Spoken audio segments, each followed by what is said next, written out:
Є маленькі мальчики, в них маленькі машинки на радіоуправлінні. Є великі мальчики, в них великі машинки на радіоуправлінні. Краще поїде машинка, метал, ніж поїде людина на авто, яку можуть заптурити, FPV. В общем, тут все як вдома почти, тільки під землею.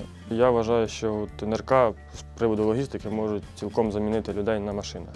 Головне правило, тут не стоять перед мордою і перед жопою. З технічної частини не важко і недорого. Це як звичайний запорожець. На даний час то краще, щоб людей возили люди. Мотивація в мене одна, те, що прийдуть до мене додому і будуть командувати. Для мене це не в кайф.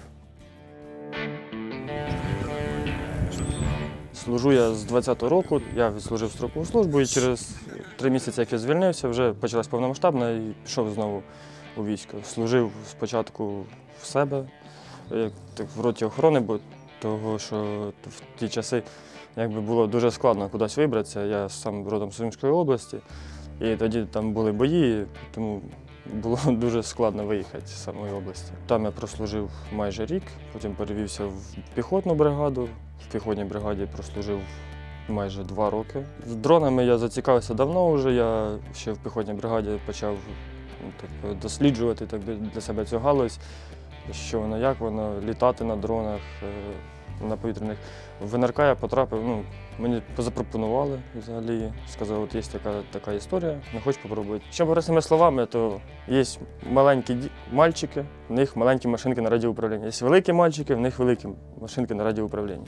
Це саме простіше, що можна пояснити. Це як просто взяти машинку на радіоуправлінні і поїхати. Я зараз працюю на машинці Ретель М. Це одна з наших машин, яку ми використовуємо. Я підвожу логістику більше до підрозділів бомберів. І також ми займаємося логістикою, тягали колоди на позиції, щоб перекривати бліндажі. На даний час ми займаємося логістикою такого відносного тилу, з тилу до відносного тилу, щоб хлопці могли там спокійно працювати, щоб до них не каталися там щодня машини, щоб не викривати позиції. Це баги. Це то, на якому перевозимо машинку на точку. Дракон наш стоїть замаскований. Зараз покажемо. Це ми зараз баги обладнуємо, на всяк випадок ребом.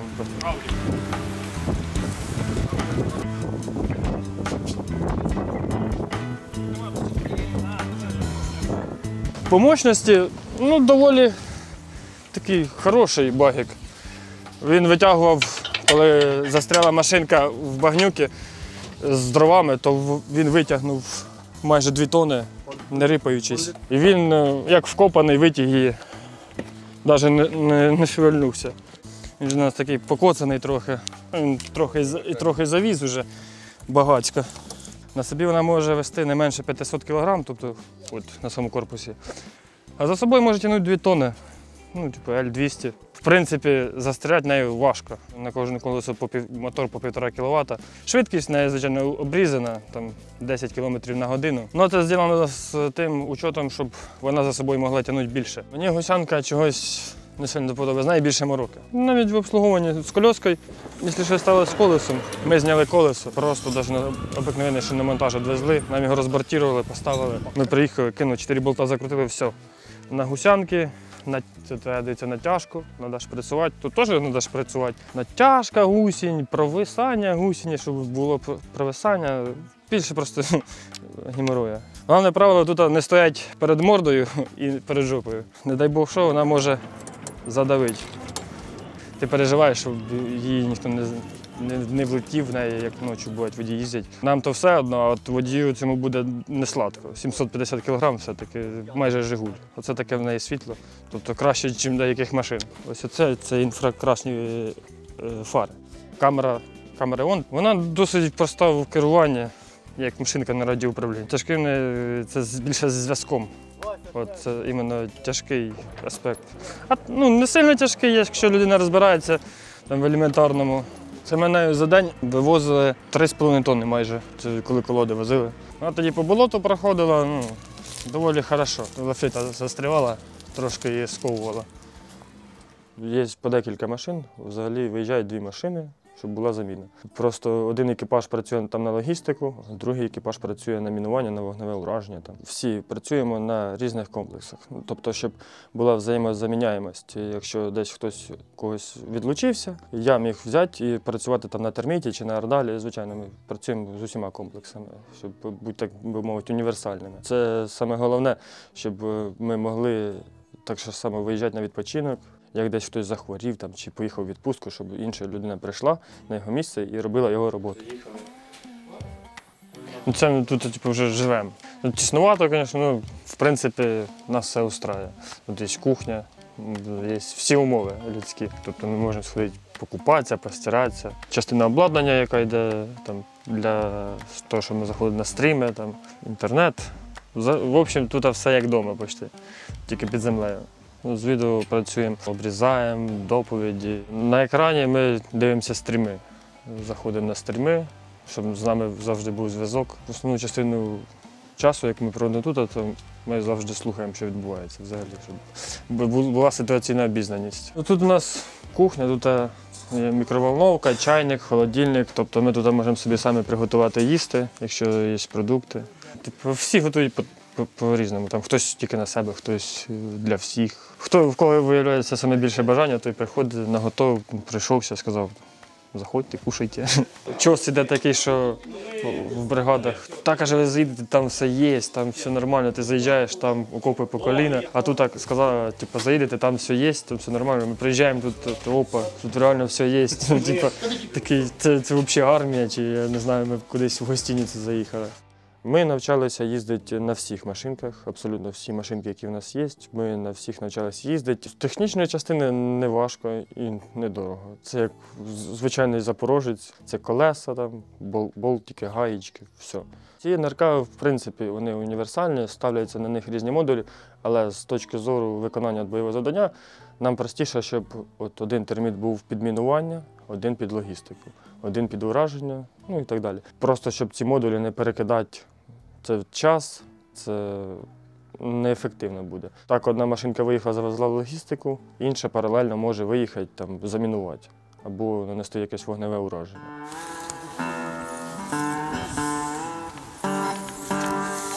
Ну, терміт, вона як більш універсальна машинка. В плані того, якщо підірвалася одна гусянка, ми просто беремо таку саму гусянку, він йде модульним. Модуль, де корзина, модуль лівий, модуль правий.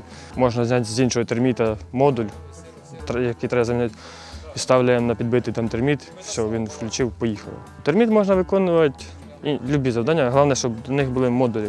Бойовий, там, для евакуації. Так само вони все міняються дуже швидко.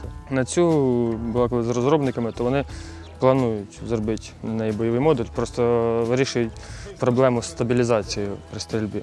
На неї є евакуаційний модуль. Тут сюди ставляться вертольотні носілки, 2 штуки, і тобто 2-300 вона зараз може вивезти. У нас є точки, на яких ми звантажуємо машинку з лафети, їде багі з ребом, все як положено. Звантажуємо там на точки машинку, ми її тут запускаємо, щоб вже Starlink думав. Ми так робимо, тому що поки доїжджає, Starlink треба час, щоб розкритись нормально. Буває там деякі моменти, коли треба машинку перезапустити, бо там подавлення навігації йде. Не сильно впливає, але буває такі випадки, що от іменно подавлення серйозне, і машинка дуже погано їде, дуже погано відзивається на команди, тому треба стати трошки перечекати, щоб так трошки зібрала раму. Машинки ми не розженемося, так як на L200, але в неї швидкість там, в середньому 10-15 км на годину. Можна зробити більше, але це вже впирається проблема, така вилазить проблема, як керування нею. Бо коли ти керуєш нею через програму, ти дивишся в екран, ти не бачиш, як машинка їде, то тобі здається, що вона їде там всі 50-60. Складається реально таке враження, що вона там дуже швидко їде. Насправді вона там єлі повзе, трошки швидше, ніж людина може побігти. Це просто буде проблематично нею керувати. Вона дуже чутливі деякі машинки є, до поворотів, до швидкості. Тому, я думаю, 10-15 км – це якраз та швидкість, яка треба. На машинках є камери цифрові і денного, нічного спектру. Вони можуть як днем їздити, так і вночі. це не є проблемою. Є невеличкі проблеми, те, що трошки габарити, і ми не можемо поки що бачити, що в нас відбувається ззаді. Тобто треба ще одна камера, щоб ставити їх, щоб бачити, що відбувається ззаді. Але це робочі моменти, ми це як пробуємо вирішити. Пару разів, що ми добу не спали, бувало. Ну зараз просто в нас була тоді задача з дровами на облаштованні позицій. Ми возили дрова до обіду, після обіду вже на вечір возили вампіристам. Бувають проблеми зі зв'язком, це набагато довше затягується місія. Думаю, тут як повезе. Може один маршрут приїхати за 1,5 години, на наступний день ми цей маршрут їдемо 4 години. Це все залежить від зв'язку, від погоди. Як погода ж то, кажу, впливає на Starlink. У нас головне, щоб Starlink працював, а все інше. І вона їхала, все. Це найголовніше для нас.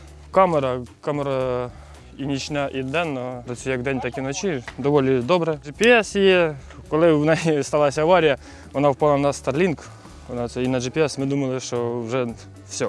Перевернули, все працює. Я думаю, це тільки початок НРК. Вона тільки з'явилася, більш-менш щось схоже, що може виконувати. Далі буде краще, більше і більш функціональніше. Будуть нові типи зв'язку. НРК може в середньому тротелем перевозити на собі не менше 500 кг. На собі і за собою тягнути 2 тонни. Це краще послати машинку, яка вдвічі або втричі менша, ніж L200, і тихіша, не така помітна.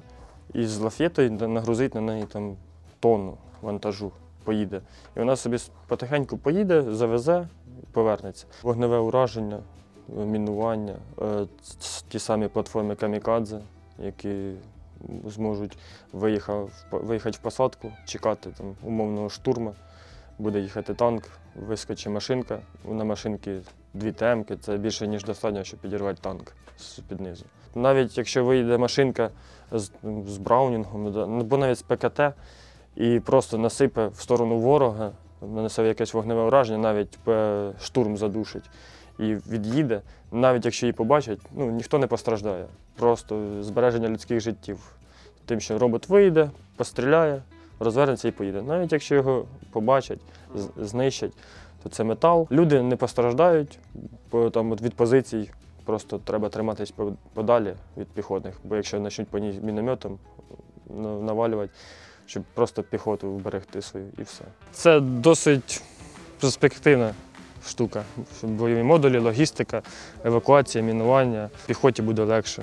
Це не піхотинець виходить з позиції, 3 кілометри йде під FPV, під обстрілом і бере той пак води нещасний, трошки поїсти і вертається під самим обстрілом, під тими самими FPV. А це машинка нагрузили 500 кг води, їжі, зараз завіз. Все, вони вже сидять тиждень, їм нікуди не треба виходити. Навіть якщо так, з такої точки зору дивитися, якби цинічно, воно так виходить. Їде водій на L200, яка коштує як ця машинка. Бо загине водій і горить L200, то це не варіант. Простіше навчити людину на ній їздити, яка буде завозити пілотам, піхоті. І що краще, коли машинку пілота. Просто якщо машинка знищать, цьому пілоту приженуть наступну машинку, давай продовжуй працювати, як ти працював. Все. Зараз, я наскільки знаю, є машинки, які розвиваються в цьому напрямку, схожому, які можуть виїжджати і чекати тиждень, у них сплящий режим, вони виїжджають, чекає тиждень в сплящому режимі, і просто ти її на віддаленні ініціюєш, запускаєш і їдеш. Коли особовий склад, якщо вивозять з позиції або завозять на позицію, то краще, щоб це займалася людина. Тому що на НРК ти не побачиш, не відчуєш того, що збоку якийсь приліт або FPV. Ти цього не побачиш, не відчуєш. В тебе є пульт, ти бачиш камеру, дорогу, все. Ти їдеш. Ти не знаєш, що там з хлопцями всередині, яких ти везеш. Або, може, вони вже повипригли із-за того, що прильот був з машиною. Я думаю, краще, щоб цим займалися поки що водії. Може, в подальшому це якось буде покращено, але на даний час то краще, щоб людей возили люди. В моєму розумінні НРК – це дуже важлива галузь, логістика. В подальшому будемо розвиватися до мінувань, до вогневого ураження, але от саме головне – це логістика. Це розуміння того, що якщо ми сьогодні не завеземо хлопцям, то вони сьогодні не будуть працювати. Якщо вони сьогодні не будуть працювати, то полізе ворожа піхота і якби будуть віднімати наші посадки. Навіть якщо її підіб'ють, вона зробила свою роботу, це просто метал. Нічого складного. От електроніка – так, електроніка і там інша історія. Слово підкручують болти, гайки. Якщо щось, ми можемо її розібрати, ми можемо зв'язатися з розробниками. Вони нам підкажуть, де що відкрутити, ну, як обслужити. Там, якщо навернув, десь накрився вал, двигун, ми просто можемо подзвонити розробникам. Ми можемо або самі устранити цю проблему, або евакуювати її звідси взагалі, щоб розробники приїхали. Це була проблема з колесом. Скрипіло. Там ми позвонили, спитали, він сказав, да, можете відкрити кришку, подивитися, якщо вам треба. Ми відкрили кришку, подивилися.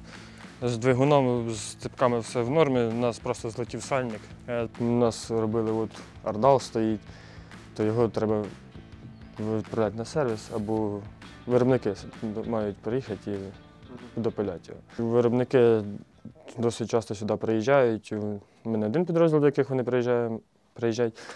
Тому в основному вони можуть підібрати так час, щоб приїхати до нас і усунути якусь проблему або щось підказати. Електроніку ми самі не ліземо. Якщо ми поліземо щось, зламаємо там, або щось зробимо не так, ми не зможемо її потім машинку відіслати на сервіс, щоб нам її зробили безкоштовно. Якщо в нас є якісь запитання, якісь пропозиції, ми завжди звертаємося до виробників, щоб вони ураховували нашу думку і вирішували якось ці проблеми. Кожна машинка – це кожна фірма окремо. І ми напряму з ними спілкуємося, або з інженерами, або з одним директором можемо поспілкуватись. Це досить нескладно. Є техпідтримка в цих фірмах, ми можемо туди будь-коли подзвонити і сказати, от у нас з машинкою така проблема, або ми думаємо, що от було б непогано зробити те-то, доповнити. І вони вже враховують нашу думку і роблять варіанти, показують нам, чи нам воно підходить, і ми вже вирішуємо. Якщо підходить, то беремо, якщо ні, то вносимо корективи якісь. Перед початком руху машинки ми знімаємо відеозвіт, потім вже закидаємо з усіма, скільки чого завезли, куди, дистанція, час. Зараз поки подавлення від авіації немає, все працює чітко. Ну, правда, якість інтернету трошки слабенька. Картинка краще. Да.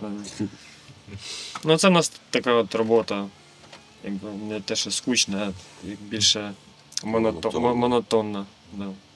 В принципі, якби їздить, от якщо їхати по дорозі, там десь пропав інтернет і вибиває в режим hold, то можна не переживати. От коли картинка так от висне і треба повернутися, це опасно. Там може бути десь ямка глибока, що машинка туди може нирнути. Є інструкція експлуатація до самої машинки, вона йде в комплектації з машинкою. Там розказано, як піднімати наземну станцію, як піднімати Starlink, ну, всі її функції та параметри.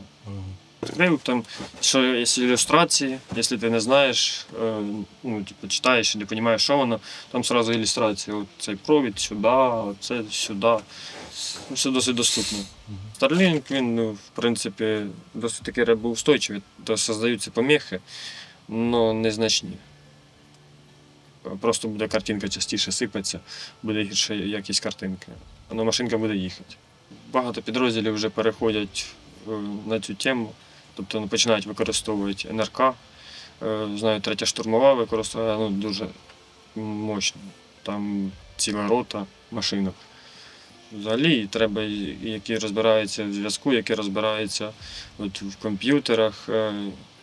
Треба людина, яка буде ближче до інженерної справи, як би мовити. Щоб мене кожного разу не дзвонили розробникам, от у нас така проблема, щоб не консультуватися це в телефоні, щоб просто людина навчилася в них, вони йому розказали, що робити. Щоб більшість питань він вирішив. Да, щоб він міг вирішити це питання. Поняв, він розкрутив машинку, зробив все, що треба. І це буде набагато швидше і простіше, я думаю. Люди дивуються, де водій. Навіть було, що машина зупинялася, здавали задній хід і роздивлялися. Доволі цікава штука. Мені подобається працювати. Зависла картинка. Трошки давали вперед, картинка вроді пішла. От нормально, так от дорога, ми пішли по дорозі. І в наступний момент кадр перестрибує і вже машинка падає. І якщо прибрати дефект, то що Starlink світиться і інфракрасні фари, то її практично неможливо буде помітити. Вона сама собою не гріється. Машинка дуже великий об'єм є. Вона дуже велика сама по собі, габаритна. І не встигає нагріватися повністю. Я вважаю, що у нас екіпаж може не максимально ефективний, як це хтось хоче, з більших командирів, але він ефективний. У нас, слава Богу, не було такого, що ми не завезли. Я бачу, як працює екіпаж, то він ефективний, на мою думку. Просто я вже звик, щоб в мене все було ідеально. Я як не перфекціоніст, але я відношусь до роботи відповідально. Якщо треба зробити, то треба зробити. Я шукаю варіанти, як це зробити краще, безпечніше. Війна, я як бачу, вона закінчиться не скоро. Людей не вистачає завжди. Тому навчатися, готуватися. Я в свої 24 роки, вже як 3 роки на війні, всю війну тут. Мотивація в мене одна, те, що прийдуть до мене додому і будуть командувати. Для мене це не в кайф. Вся мотивація, щоб до мене не прийшли додому. От.